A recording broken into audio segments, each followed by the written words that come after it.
प्रभु यीशु के नाम में आप सबको अनुग्रह व शांति मिलती रहे, आमीन।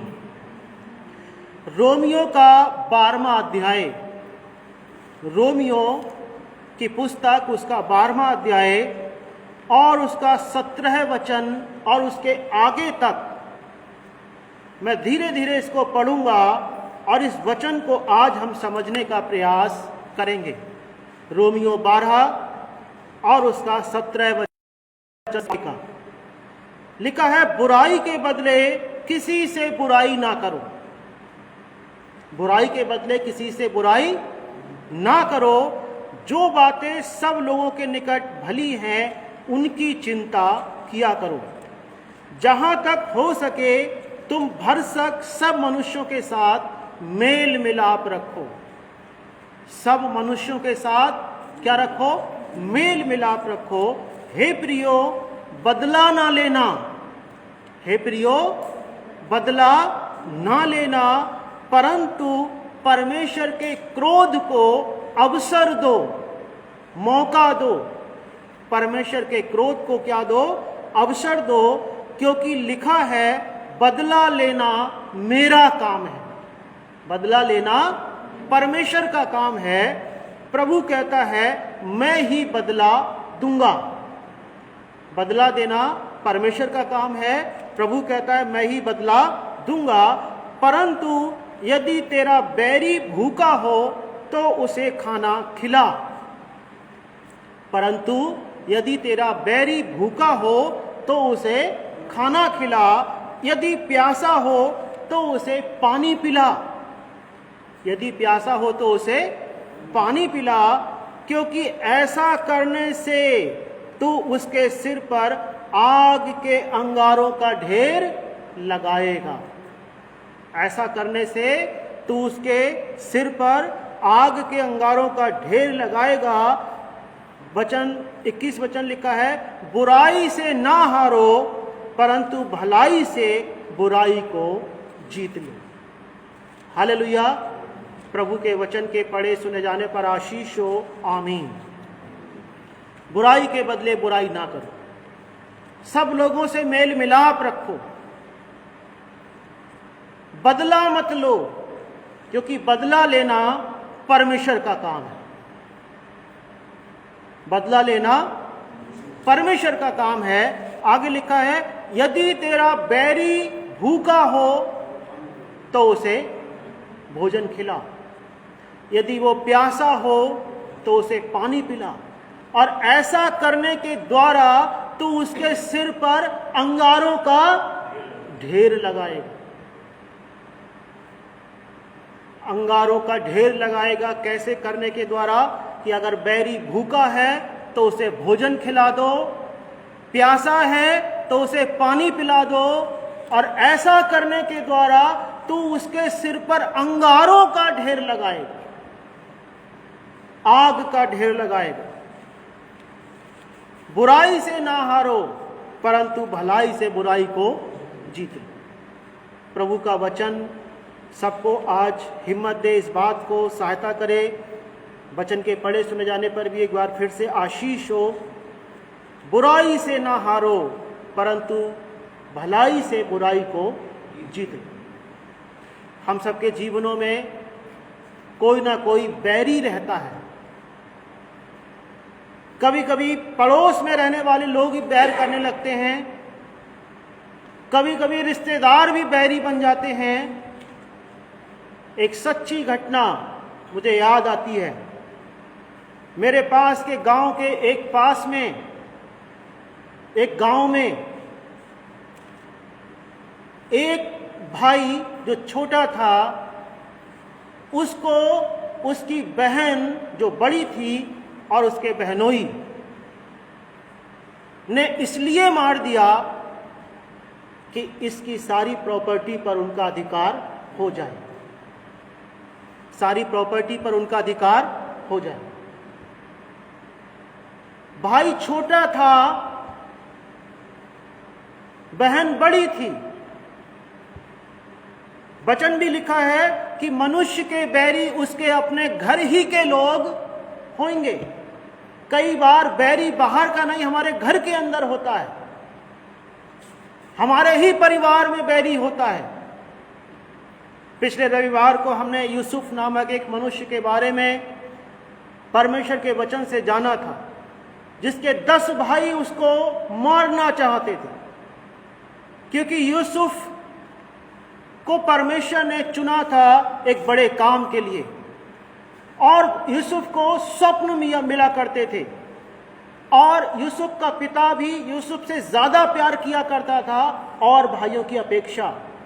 पूरी घटना हमने पिछले रविवार को एक बार हमने विचार की थी, किस प्रकार से यूसुफ के भाई उसको मारने की प्लानिंग बनाते हैं, उसको एक गहरे खड्डे में फेंक देते हैं मार पीट करके, फिर वो उसमें गड्ढे में से निकाल करके उसको बेच देते हैं, और वो यूसुफ मिस्र देश में जाकर के दास बन करके रहने लगता है। बाइबल में लिखा है यूसुफ के बारे में कि वो 17 साल की उम्र में दास बन करके बेच दिया गया, और 30 साल की उम्र तक वो इसी प्रकार से संकट और संकट और संकट में बना रहा। पिछले इतवार को हमने उसके इन बेड़ियों के बारे में परमेश्वर के वचन से जाना था, जो उसके सांकले डाल दी गई, उसके पैरों में बेड़ियां डाल दी गई, ताकि परमेश्वर उसको कसौटी पर कसे। और जब वो कसौटी पर कस गया, पूरी रीति से समझ गया कि मुझे क्या करना है और क्या नहीं करना है, तब परमेश्वर ने उसकी बेड़ियों को खुलवा दिया, और परमेश्वर ने उसको मिस्र देश का प्रधानमंत्री बनवा दिया। और मिस्र देश के अंदर राजा फिरौन के बाद वो दूसरे नंबर का सबसे बड़ा अधिकारी बन गया। उसका विभव इतना बढ़ गया कि सारे देश के अंदर उसके ही आदेशों का पालन हुआ करता था, फिरौन के अलावा। एक ऐसा मनुष्य जो अपने भाइयों के द्वारा मारा पीटा गया, अपने भाइयों के द्वारा गड्ढे में फेंक दिया गया, गहरे गड्ढे में, जिससे कि वो मर जाए, अपने ही भाइयों के द्वारा फिर उसको बेच दिया गया, और वो ही मनुष्य जिसको उसके भाइयों ने, 10 भाइयों ने खूब मारा पीटा, बेच डाला, बाद में जब यही भाई उससे हेल्प मांगने के लिए आगे आते हैं, उनके जीवन प्राणों की रक्षा कराने के लिए आगे आते हैं, यूसुफ उन्हें पूरी रीति से माफ कर देता है, क्योंकि वो जानता है बदला लेना मेरा काम नहीं है। वो इस बात को पहचान गया था कि बदला लेना परमेश्वर का काम है। इन्होंने मुझे मारा पीटा, मुझे गड्ढे में फेंका, फिर मुझे बेच दिया, इन्होंने गलत किया। ये बात सच है, उन्होंने गलत किया था, उन्होंने कोई अच्छा काम नहीं किया था। यूसुफ के साथ जो भी हुआ वो वास्तव में गलत हुआ था। वास्तव में उसके भाइयों ने यूसुफ से बैर भाव रखा था, लेकिन फिर भी परमेश्वर ने उसी बुराई में से, उसी बैर भाव में से उसको क्या करा, भलाई का विचार परमेश्वर ने निकाल दिया। लिखा है उत्पत्ति उसका 50वां अध्याय 20 वचन, यद्यपि तुम लोगों ने मेरे लिए बुराई का विचार किया था कि हम तुझे मार देंगे, फिर देखेंगे तेरे स्वप्नों का क्या होगा, परंतु परमेश्वर ने उसी बात में भलाई का विचार किया। जिस बात में यूसुफ के भाइयों ने बुराई का विचार किया, ठीक उसी बात में परमेश्वर ने यूसुफ के लिए और उन भाइयों के लिए भी भलाई का विचार निकाल लिया, भलाई का विचार निकाल लिया। कई बार हम जीवन में परेशान होते अपने घर परिवार के लोगों के द्वारा। कभी ऐसा भी सुनने में आता है कि घर परिवार के लोग, माता पिता बच्चों के द्वारा पीटे जाते हैं, बच्चे माता पिता पर हाथ चलाते हैं, घर परिवार में आपस में नहीं बनती है। सुनने में आता है, आप अखबारों में भी पढ़ते हैं और आप आस पड़ोस में ऐसे लोगों को जानते होंगे। जहां पर घर परिवार में आपस में बैर है, मतभेद हैं, लड़ाई झगड़े हैं। अब ऐसी परिस्थिति में एक मसीही जन को क्या करना चाहिए? प्रभु के लोगों को क्या करना चाहिए? संसार का तरीका है जैसे को तैसा। ये संसार का तरीका है। संसार का नियम है जैसा जिसने मेरे साथ किया है वैसा ही मैं उसके साथ करूंगा। लेकिन परमेश्वर का ये तरीका, जब हम प्रभु को ग्रहण करते हैं तो परमेश्वर का ये तरीका बिल्कुल भी नहीं है। परमेश्वर का तरीका फर्क है। परमेश्वर का तरीका क्या है कि जो तुमको श्राप दे तुम उसको आशीष दो, जो तुम्हें गालियां दे तुम उसको आशीष दो। और क्यों दो? क्योंकि वो कहता है, परमेश्वर का वचन कहता है कि ऐसा करने के द्वारा, आशीष देने के द्वारा, भोजन खिलाने के द्वारा, उसको पानी देने के द्वारा आप उसके सिर पर अंगारों का ढेर लगाने वाले हो। परमेश्वर ऐसे मनुष्य को बचाने की बात नहीं कर रहा है कि मैं ऐसे मनुष्य को बचा लूंगा जिन्होंने तुम्हारे साथ बुराई की है,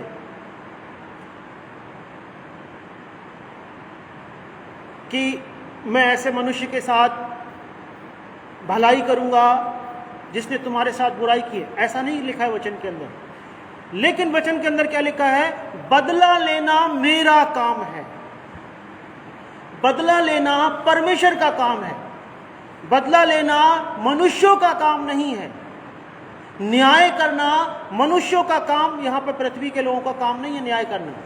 हम स्वर्ग में जाकर के एक बार न्याय करेंगे, स्वर्गदूतों का भी न्याय करेंगे, लेकिन पृथ्वी पर रहते हुए वचन में लिखा है समय से पहले किसी का न्याय नहीं करना। बदला लेना परमेश्वर का काम है।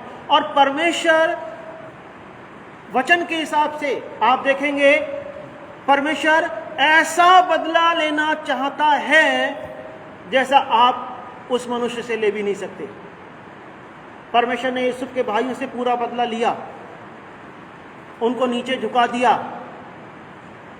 जिन्होंने मारा पीटा यूसुफ को, वो उसके सामने गिड़गिड़ा रहे थे। एक समय पर आकर के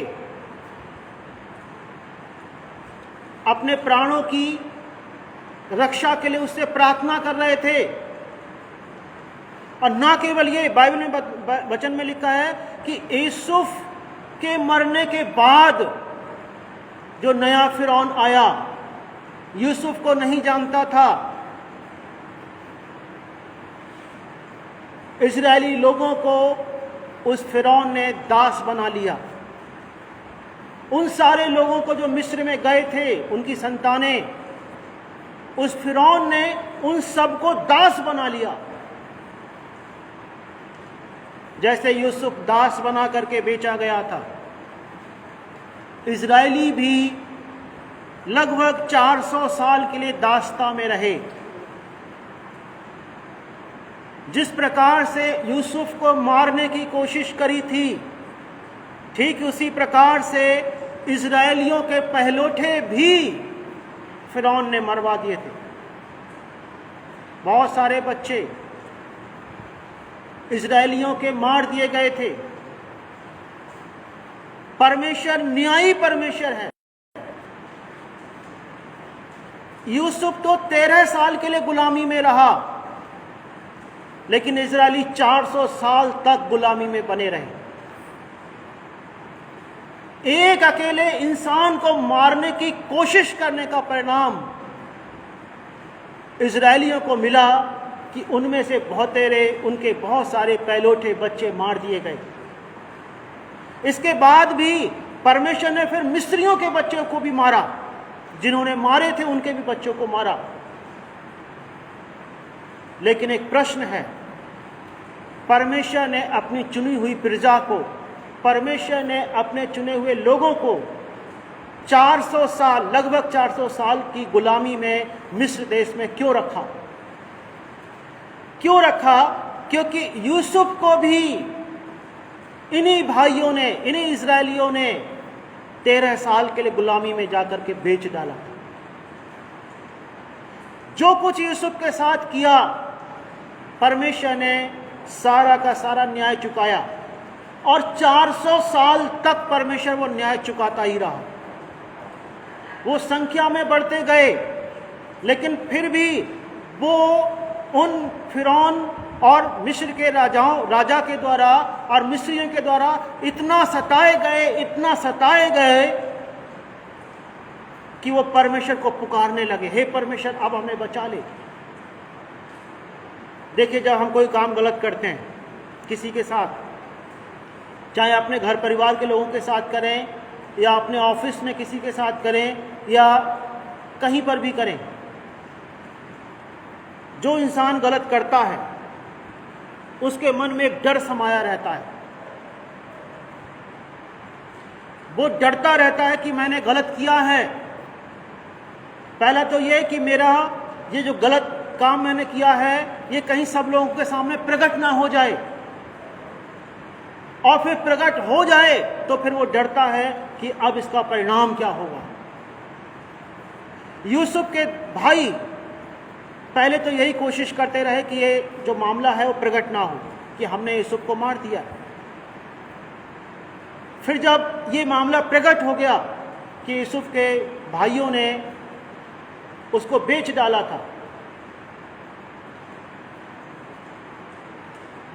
था, मारने के लिए उन्होंने क्या किया था कि अपने पिता के पास वहां पर एक बकरे या किसी पशु के लिए ले जाकर के काट के दिखा दिया, और उसके जो कपड़े थे उस खून में सना करके दिखा दिया कि तेरा पुत्र जो है किसी जंगली पशु के द्वारा फाड़ दिया गया है। वो कह रहे थे कि वो मर गया है। यूसुफ के भाई कह रहे थे कि यूसुफ मर गया है। उन्होंने बेच दिया था लेकिन कह रहे थे कि वो मर गया है यूसुफ। वही भाई जब उनका सारा मामला प्रकट हो जाता है यूसुफ के सामने कि तुमने मुझे मारा था, तुमने मुझे गड्ढे में डाला था, तुमने मुझे बेचा था, वो घबरा जाते हैं।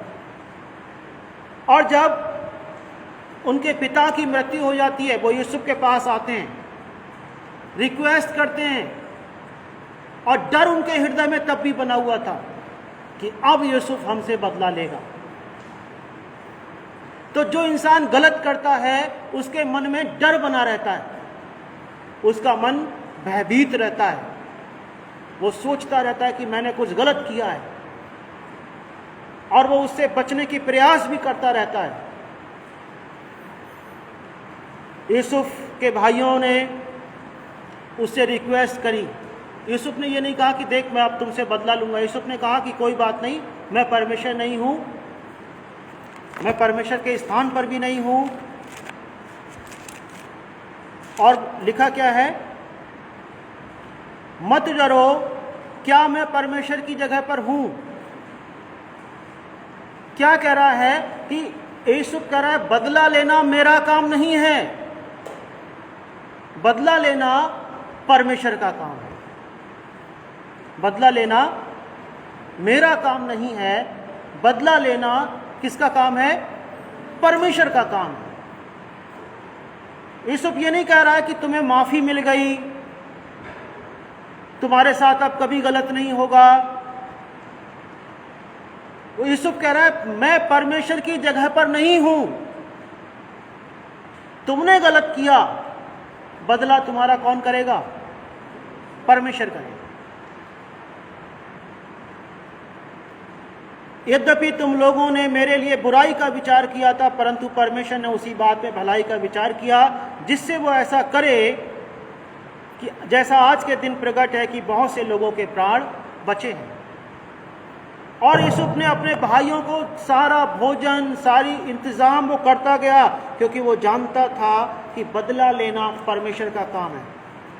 मेरा काम है सिर्फ मेरे बैरियों को, जिन्होंने मुझसे बैर रखा, उनकी हेल्प करना।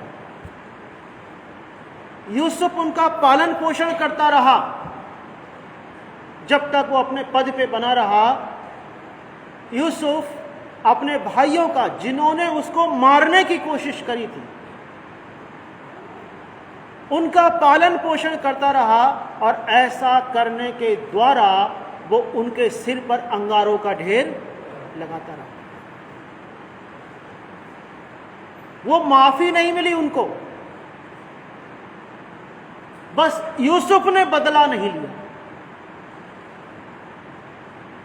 माफी नहीं मिली यूसुफ के भाइयों को। जैसा उन्होंने किया ठीक वैसा ही उनके जीवन में हुआ भविष्य में, लेकिन परमेश्वर के द्वारा, यूसुफ के द्वारा नहीं। यूसुफ ने तो कहा मैं तुम्हारा पालन पोषण करता रहूंगा, तुमने मेरे लिए बुराई का विचार किया, लेकिन परमेश्वर ने इसी में भलाई का विचार किया है, मैं तुम्हारी देखरेख करता रहूंगा। मिस्र देश के सबसे अच्छे स्थानों में यूसुफ ने अपने भाइयों को बसाया, और उसके कुछ भाई फिरौन के अधिकारी भी बन गए, पशुओं के अधिकारी बन गए। यूसुफ ने उनको बनवाया, यूसुफ ने उनकी भलाई करी, जितनी वो कर सकता था, जितनी उसकी क्षमता थी, वो सारे समय भर अपने भाइयों की भलाई करता रहा। यूसुफ के भाइयों ने उसकी जितनी भी बुराई कर सकते थे, उसके साथ गलत कर सकते थे, मारना, पीटना, कुएं में फेंक देना, बेच देना, और इससे पहले लिखा है कि वो उससे ठीक रीति से बात भी नहीं किया करते थे। जितनी भी बुराई यूसुफ के भाई कर सकते थे, उतनी बुराई यूसुफ के भाइयों ने यूसुफ के साथ करी। लेकिन इसके विपरीत जितनी भलाई यूसुफ कर सकता था अपने भाइयों की, उतनी ही भलाई वो निरंतर अपने भाइयों की करता रहा। उसने एक बार भी अपने भाइयों की बुराई नहीं करी। जब वो छोटा था तो अपने पिता के पास बुराई का समाचार लेकर के जाता था, लेकिन जब वो मिस्र का प्रधानमंत्री बन गया, एक बार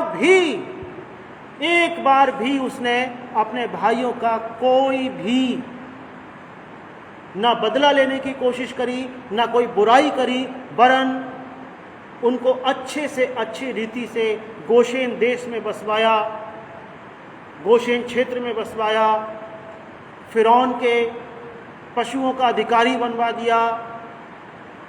अपने ही पैसे से वो अपने भाइयों के और उनके बच्चों के सबका पालन पोषण करता रहा।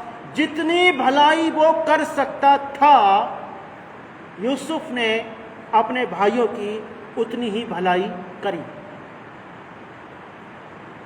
अब परमेश्वर ने फिर क्या किया? हम कहेंगे कि क्या परमेश्वर तू न्यायी नहीं है? यूसुफ के भाइयों ने यूसुफ से बुराई करी, यूसुफ ने अपने भाइयों से भलाई पर भलाई करी। फिर परमेश्वर ने क्या किया? परमेश्वर ने क्या किया कि परमेश्वर ने उन इजरायलियों को 400 साल के लिए मिस्र देश की गुलामी में भेज दिया। हालेलुया। उनके ऊपर संकट डाल दिए, उनको ईंट गारे का काम करना पड़ा। वो कठिन परिश्रम से बिल्कुल थक गए। वो सारे के सारे लोग कठिन परिश्रम से बिल्कुल चकनाचूर हो गए। और उनमें फिर वो मनश्शे और एप्रैम के लोग भी थे, जो यूसुफ के अपने बेटे थे। उनके भी लोग, सारे के सारे लोग कठिनाई में पड़ते चले गए, कठिनाई में पड़ते चले गए, समस्या में पड़ते चले गए। आज आपको लगता है कि किसी ने आपके साथ बुराई करी है, परमेश्वर भले ही 400 साल के बाद उसका हिसाब करे। आप कहोगे 400 साल तक कौन जीवित रहेगा? वचन कहता है कि मैं 4 पीढ़ियों तक, कितने पीढ़ियों तक? 4 पीढ़ियों तक दंड दिया करता हूं। 4 पीढ़ियों तक परमेश्वर दंड देता रहता है। आप कहोगे कि हमारी तो इतनी बुराई किसी ने करी है, इतना हमारे नुकसान कराया किसी ने, इतना ज़्यादा हमें परेशान किया है, अब हम क्या करें? हमें क्या करना है? हमें परमेश्वर को काम करने का मौका देना है। हमें अपने न्याय को परमेश्वर ही के हाथों में सौंपना है। परमेश्वर अन्यायी परमेश्वर नहीं है, परमेश्वर न्यायी परमेश्वर है। वो आपको भी देख रहा है, आपके बैरियों को भी देख रहा है, आपके कामों को भी देख रहा है परमेश्वर, और आपके बैरियों के काम को भी देख रहा है। और जितना ज्यादा आप अपने बैरियों को खाना खिलाओगे, पानी दोगे, आशीष दोगे, उनके साथ भलाई करोगे, भलाई करोगे, भलाई करोगे, समझ लो उतना ही ज्यादा परमेश्वर उनके ऊपर आग के अंगारों को भेज रहा है। हालेलुया। क्योंकि ये परमेश्वर का तरीका है, यही परमेश्वर का तरीका है। यूसुफ के भाइयों ने खूब पालन पोषण पाया यूसुफ से। उनको ये नहीं पता था कि यही पालन पोषण जो हमारा हो रहा है, एक दिन परमेश्वर इसका भी हमारे ऊपर न्याय करेगा। हम जीवन में चाहे जो कुछ भी करते हैं, अगर हम किसी के साथ बुराई करते हैं, गलत करते हैं किसी को, वो भी एक दिन लौट के हमारे पास आएगा। हम किसी के साथ भलाई करते हैं, वो भी हमारे पास लौट करके आएगी। एक एक बात का हिसाब परमेश्वर के पास है। यूसुफ के दो लड़के थे, मनश्शे और एप्रैम। मनश्शे और एप्रैम, किसी ने किताब लिखी है, हिस्टोरियन ने, इतिहासकार ने, कि यूसुफ के दो बेटे मनश्शे और एप्रैम का क्या हुआ, उनके वंशजों का क्या हुआ। और उस लेखक ने लिखा है, पूरा इतिहास के द्वारा प्रूव किया है कि आज जो अमेरिका और इंग्लैंड के जो लोग हैं वो एप्रैम और मनश्शे के वंशज हैं।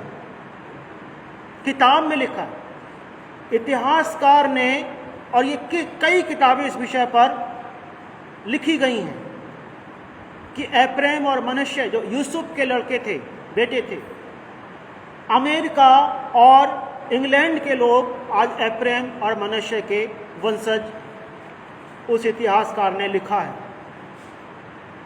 आप देखोगे अमेरिका में कोई पाप की कमी नहीं है, इंग्लैंड में भी पाप की कोई कमी नहीं है, लेकिन फिर भी ये लोग आशीषित हैं। क्यों आशीषित हैं? क्या कारण है कि आज अमेरिका आज कई शक्तियों में टॉप पर है?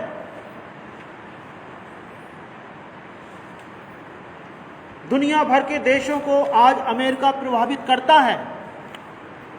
इंग्लैंड का भी शासन आपने देखा है कि दुनिया के आधे हिस्से पर इंग्लैंड का शासन रहा है। क्या कारण है कि परमेश्वर कुछ लोगों को इतना आशीष दे देता है और कुछ लोगों को इतनी आशीष नहीं मिलती? हमारे एक एक काम का हिसाब परमेश्वर के पास है।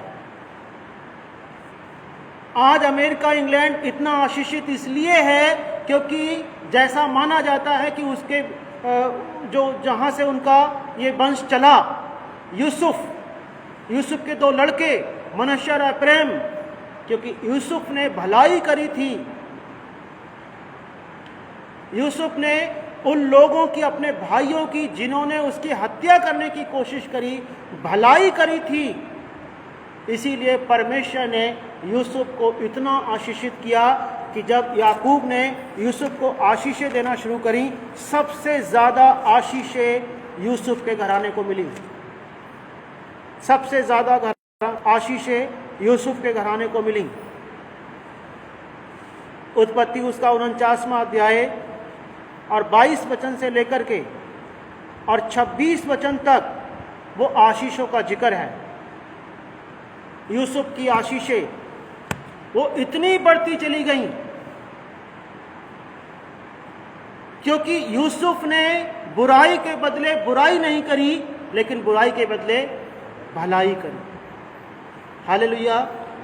लेकिन परमेश्वर ने फिर अपना काम शुरू किया। अगर हम बुराई के बदले बुराई करेंगे तो परमेश्वर अपना काम रोक देगा। हम जैसे को तैसा करेंगे तो परमेश्वर फिर अपना काम रोक देगा। लेकिन हम परमेश्वर के वचन के अनुसार करेंगे तो क्या होगा? आप बुराई के बदले भलाई करना शुरू करोगे, परमेश्वर फिर वहां पर न्याय को भेजेंगे। परमेश्वर वहां पर ऐसे न्याय को भेजेंगे कि वो बरसों बरसों बरसों बरसों तक भी वो आपका और आपके वंश का सामना करने के योग्य नहीं रहेंगे। बुराई के बदले बुराई मत करो, लेकिन भलाई से बुराई को जीत लो। हालेलुया। क्योंकि बदला लेना परमेश्वर का काम है। बदला लेना मेरा या आपका काम नहीं है। यूसुफ के पास पूरा अवसर था बदला लेने का अपने भाइयों से कि अब तो तुम्हें देखता हूं। अगर वो चाहता उनको जेल खाने में डलवा देता हमेशा के लिए। अगर वो चाहता तो उनको उस मिस्र देश के अंदर पूरी रीति से खत्म कर देता कि इन्होंने मुझे मारने की कोशिश करी, अब मैं तुम्हारे पूरे वंश को ही खत्म कर दूंगा। पूरा अवसर था उसके पास, लेकिन फिर भी उसने बदला लेने का अवसर परमेश्वर ही को दिया। उसने परमेश्वर का काम अपने हाथ में नहीं लिया। क्या ऐसा तो नहीं कि हम परमेश्वर का काम अपने हाथ में ले रहे हैं? किसी ने हमारी बुराई करी, किसी ने हमारे साथ गलत किया, और हम भी अगर उसके साथ वैसा ही गलत व्यवहार कर रहे हैं या गलत कर रहे हैं, तो हम समझ लीजिए परमेश्वर के काम को अपने हाथों में ले रहे हैं। और परमेश्वर ऐसा परमेश्वर है जो उसके साथ भलाई करता है, तो परमेश्वर उसको हजारों गुना बढ़ा करके भलाई देता है।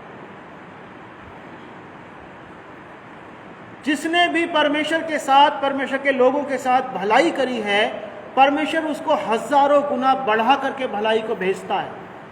लेकिन इसके विपरीत भी उल्टा सच है कि जिसके साथ, जिसने भी परमेश्वर के साथ या परमेश्वर की प्रजा के साथ बुराई करी हो, तो उसको भी वो हजारों गुना बढ़ा करके ही भेजता है। अंगारों का ढेर लगा देता है परमेश्वर। आप क्या चाहते हो? आप चाहते हो कि बुराई का बदला मैं खुद लेकर के परमेश्वर का काम करूंगा, या आप कहते हो कि मैं बुराई का बदला नहीं लूंगा? क्योंकि बुराई का बदला लेने का काम परमेश्वर का है। अगर आप ऐसा कहते हो कि मैं बुराई के बदले भलाई करूंगा, मैं बुराई के बदले बुराई नहीं करूंगा, जिसने मेरे साथ बुरा किया है मैं उसके साथ कोई भी बुरा काम नहीं करूंगा, हे पिता मैं इस बदले को तेरे ही हाथ में सौंप देता हूं। हर एक बात का बदला है, लेकिन वो परमेश्वर के हाथ में है।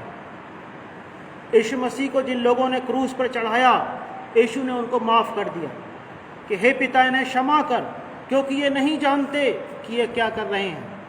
लेकिन फिर भी वो यहूदी लोग जिन्होंने यीशु को क्रूस तक पहुंचाया, जिन्होंने यीशु को क्रूस की सजा देने के लिए रोमन्स को मजबूर किया, लगभग 2000 साल तक, 1900 साल तक, लगभग 1900 साल तक लगभग पूरी दुनिया में तितर बितर होकर के रहे। देश नहीं था यहूदियों के पास। आज जो इजराइल देश है 1948 में बना।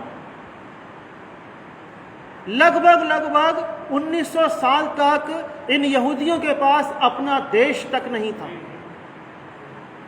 मारे मारे फिरते रहे। कुछ हमारे देश के अंदर रहे, कुछ और दुनिया भर के देशों में शरण लिए रहे। 1900 साल बहुत होते हैं। जबकि यीशु ने तो माफ कर दिया था। फिर ऐसा क्यों हुआ? क्योंकि उन्होंने कहा था कि इसका खून हम पर और हमारी संतानों पर पड़े। उन यहूदियों ने कहा था और वैसा ही हो गया।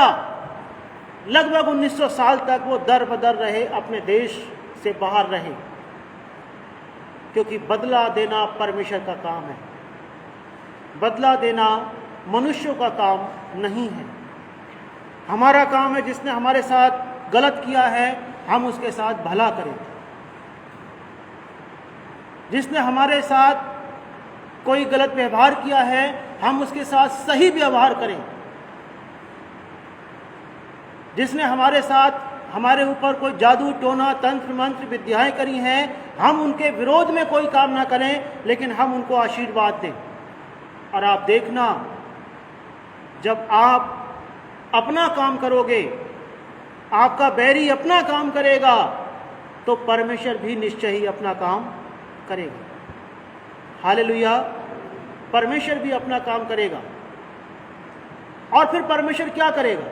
देखो, परमेश्वर बहुत प्यारा परमेश्वर है, लेकिन वचन ये भी कहता है, और ये सच है, कि परमेश्वर का क्रोध भी बहुत भयानक है। परमेश्वर बहुत प्रेमी परमेश्वर है, लेकिन परमेश्वर बहुत क्रोध करने वाला ही परमेश्वर है।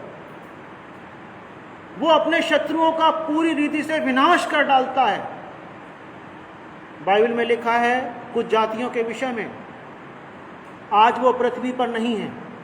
वो जातियां परमेश्वर ने मिटा डाली जिन्होंने परमेश्वर के विरोध में काम किया पूरी रीति से।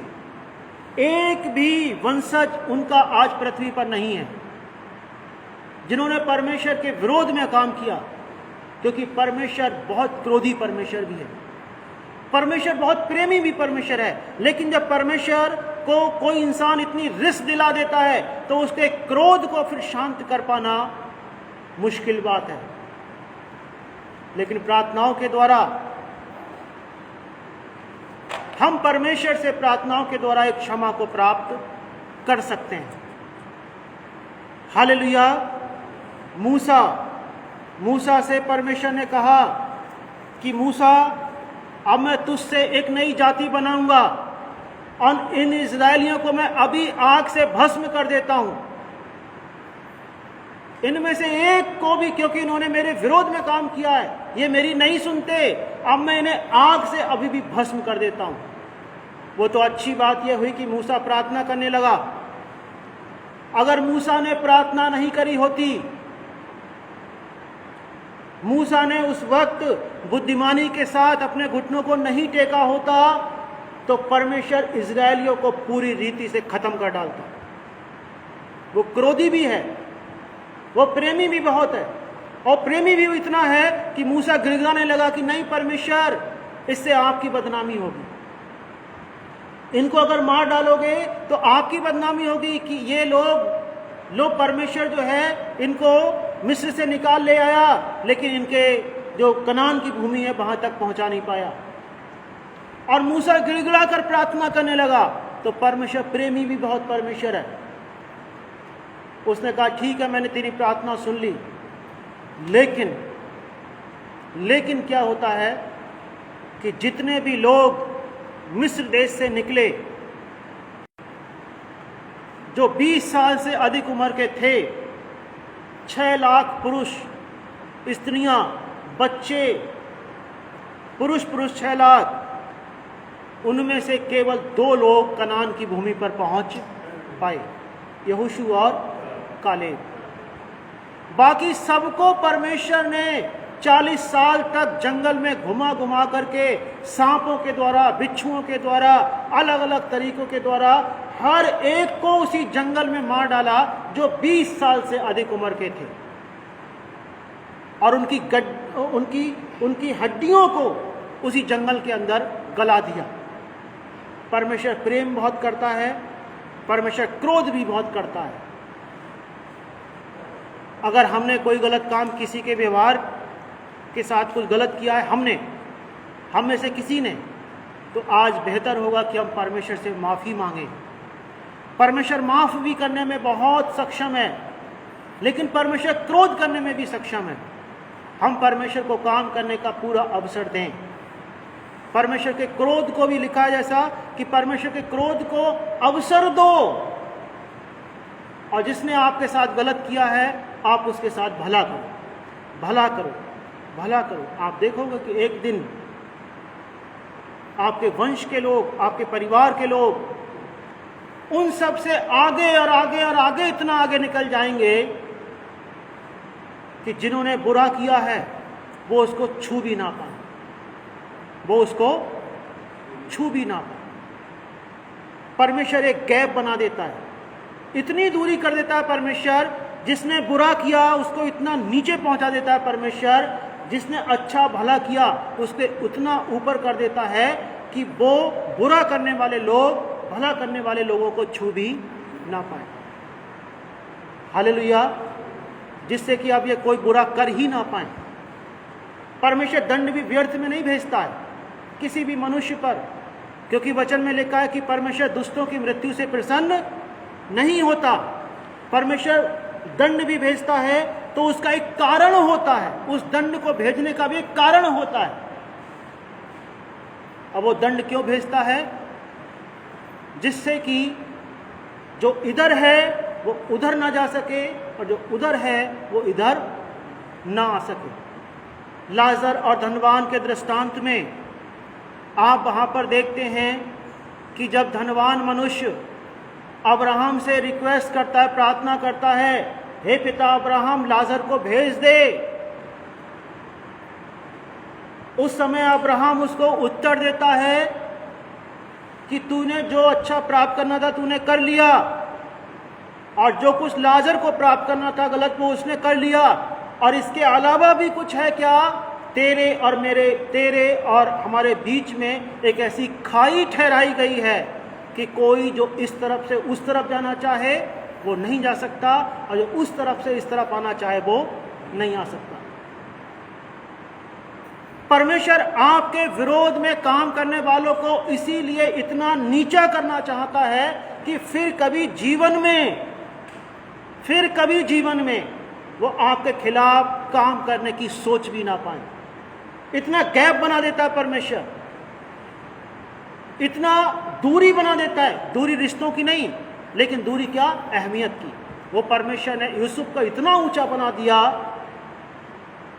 और यूसुफ के भाइयों को इतना नीचे गिरा दिया कि अब वो यूसुफ को छू भी नहीं सकते थे। जब यूसुफ के भाई मिस्र में पहुंचे, क्या वहां पर वो यूसुफ के खिलाफ कुछ कर सकते थे? जबकि वो यूसुफ तो वहां भी अकेला ही था।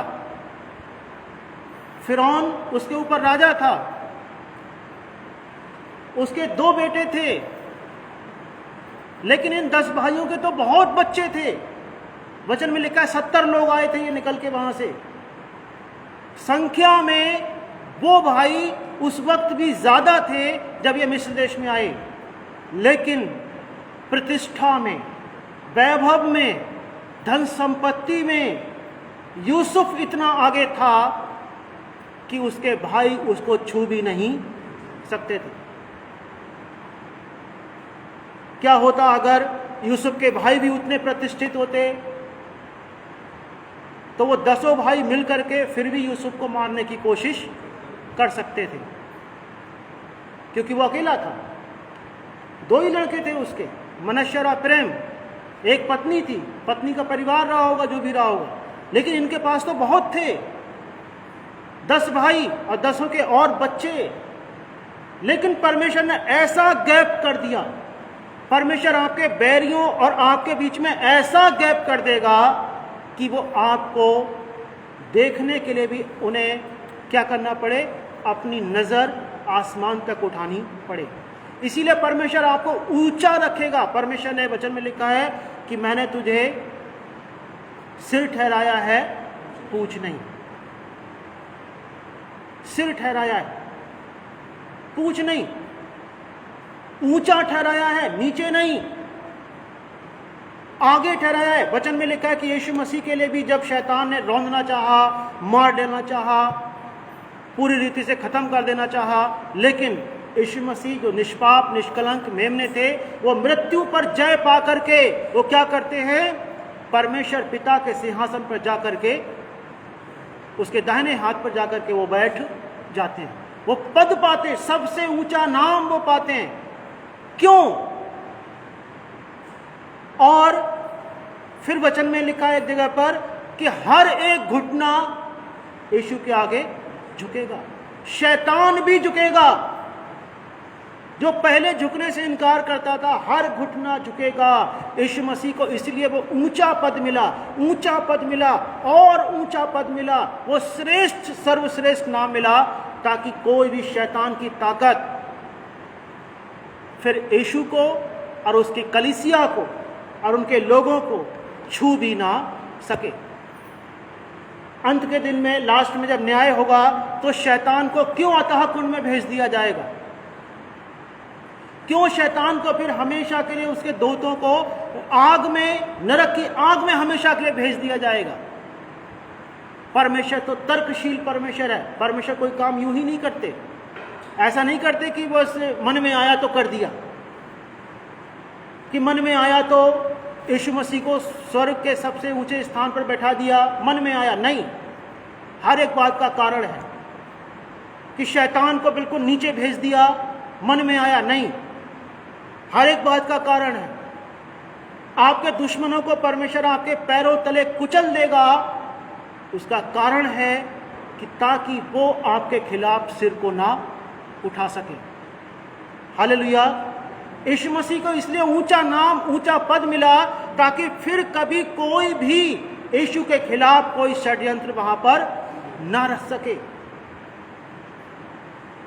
अधोलोक में भी धनवान जो नरक की आग में जल रहा था, और अब्राहम की गोद, जहां पर अब्राहम और वहां पे जो जीवित लोगों की आत्माएं जो वहां पर थी, जो बचाए गए लोगों की आत्माएं थी, उनके बीच में गैप रखा गया। ऐसा बीच में एक ऐसा स्थान, एक ऐसा अंधकार रखा गया कि जो कोई इस तरफ से उस तरफ जाना चाहे वो ना जा सके, और जो उस तरफ से इस तरफ आना चाहे वो भी ना जा सके। हालेलुया। परमेश्वर आपके शत्रुओं को, आपके बैरियों को इतना नीचे कर देगा, लेकिन कब? जब आप परमेश्वर का काम परमेश्वर को करने दोगे, और आपका काम है भलाई करना। भलाई करना कि भूखा है अगर तेरा बैरी तो उसको खाना खिला दे, प्यासा है तेरा बैरी तो उसको पानी पिला दे, और ऐसा करने के द्वारा तू उसके सिर पर अंगारों का ढेर लगाए। ये वो तरीका है। आप अपने बैरियों को खत्म करने के द्वारा उनको नहीं कर सकते, लेकिन आप उनको खाना खिला के, पानी पिला करके आप हमेशा के लिए उनको और अपने बीच में एक ऐसा गैप बना सकते हो जो कि फिर वो आपको छू भी नहीं सकते। हम अगर उस इतिहासकार की बात को माने तो आज इजराइल, यहूदी राष्ट्र, अमेरिका और इंग्लैंड को छू भी नहीं सकता है, नहीं छू सकता है। अमेरिका इंग्लैंड को के लोगों को वो छूना तो दूर, सोच भी नहीं सकता कि इनके खिलाफ में कोई काम कर पाऊं, क्योंकि परमेश्वर ने ऐसा गैप बना के रख दिया।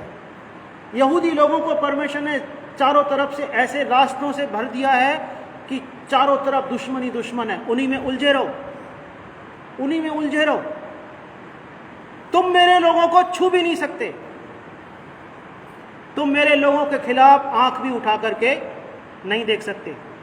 उल्टा इजराइल, यहूदी राष्ट्र, अमेरिका और इंग्लैंड की हेल्प चाहता है, वहां से कुछ सहयोग चाहता है, क्योंकि इजराइल देश को परमेश्वर ने इस स्थिति में रखा हुआ है। जिसने जैसा किया है परमेश्वर ने उसको वैसा ही परिणाम दिया है। अगर आप अपने बैरियों को देखना चाहते हो कि वो और आप में इतना गैप हो जाए, इतना गैप हो जाए कि वो आपको छू भी ना सके। किसी ने एक व्यक्ति के बारे में कहा, एक मनुष्य जो पहले एक साधारण इंसान था, लेकिन फिर धीरे धीरे परिश्रम करके वो बहुत अमीर बन गया। काफ़ी सारे उसने ट्रक खरीद लिए। उसका एक मित्र उसके बारे में किसी से बात कर रहा था, तो किसी ने पूछा, भाई तुम्हारा वो दोस्त कैसा है, बातचीत होती होगी? बातचीत तो होती होगी आपकी उससे। उसने कहा, भाई अब उसको देखने के लिए मुझे आसमान को देखना पड़ेगा। वो इतनी ऊंचाइयों पर है जहां से उसको धरती पे हम लोग कीड़े मकोड़े नजर आते हैं, वो इतनी ऊंचाइयों पर है। परमेश्वर आपको ऐसा बना देगा, ऐसी ऊंचाइयों पर पहुंचा देगा कि आपके बारे में जो आज लोग कोई भी गलत बात बोलते हैं, अपशब्द बोलते हैं, बुराई के शब्द बोलते हैं, वो खुद एक बार कहने पाएंगे कि भाई वो तो आजकल आसमान का सितारा बना हुआ है, हम उसको छू भी नहीं सकते, हम उसको देखने के लिए अपनी निगाह ऊंची करेंगे तब दिखाई देगा,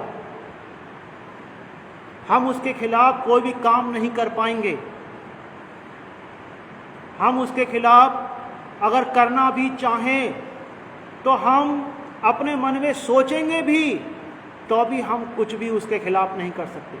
अगर आप ऐसी स्थिति में पहुंचना चाहते हो जहां से आपके दुश्मन आपको देखने से डरें, तो आप अपने बैरी को भूखा है तो खाना खिलाओ, प्यासा है तो पानी पिलाओ, और परमेश्वर का काम परमेश्वर के हाथों में सौंप दो। उसको ज़रूरत है उसके हेल्प कर दो, उसके श्राप के बदले उसको आशीर्वाद दे दो, उसके गाली के बदले उसको अच्छे शब्द बोल दो, लेकिन जो काम परमेश्वर का है वो परमेश्वर को करने दो। हालेलुया। प्रभु आपको